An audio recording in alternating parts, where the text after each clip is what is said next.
शेतकरी पार्टी कारंजाच्या वतीने शेतकऱ्यांना नुकसान भरपाई देण्याबाबत शासन दरबारी निवेदन सादर. कारंजा तालुका तथा संपूर्ण वाशिम जिल्ह्यासह पश्चिम विदर्भाला ओला दुष्काळ जाहीर करून नुकसानग्रस्त शेतकऱ्यांच्या शेताचे तात्काळ पंचनामे करून तात्काळ पिकांची नुकसान भरपाई मिळण्याबाबत पीपल्स रिपब्लिकन पार्टी कारंजा तालुक्याच्या वतीने वाशिम जिल्हा संपर्क प्रमुख तथा तालुका अध्यक्ष विलास राऊत यांच्या नेतृत्वात मुख्यमंत्री महाराष्ट्र राज्य मुंबई माननीय एकनाथ शिंदे साहेब यांना कारंजा तहसीलदारामार्फत बहुसंख्य कार्यकर्त्यांच्या उपस्थितीत निवेदनाद्वारे मागणी करण्यात आली.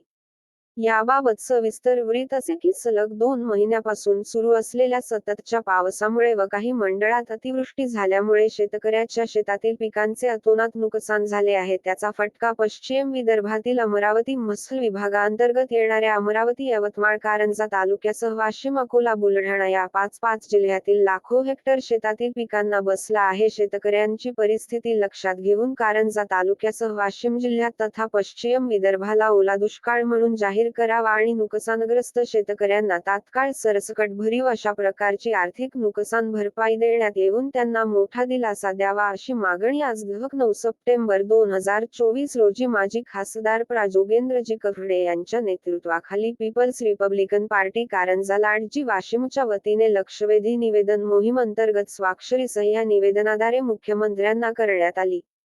निवेदन देते वेळेस वाशिम जिल्हा संपर्क प्रमुख तथा कारंजा तालुका अध्यक्ष विलास राऊत, समाजसेवक विजय गागरे, चांद मुन्नीवाले, दिनेश आगासे, गोपाल सोनुलकर, प्रल्हाद शहाकार, विनायक वरघट, दादाराव डोंगरदिवे, विष्णू ढुके, माजी ग्राप सदस्य कामरगाव, मोहसिनभाई बाळू अवघाते, शेजू शेख, आसम, अजित सुरवाडे, अरुण जामनिक यांच्यासह बहुसंख्येने शेतकऱ्यासह पदाधिकारी, कार्यकर्ते, नागरिक बहुसंख्येने उपस्थित होते. कारंजा अस्मिता न्यूजकरिता महेंद्र गुप्ता, मुख्य संपादक, कारंजा लाड.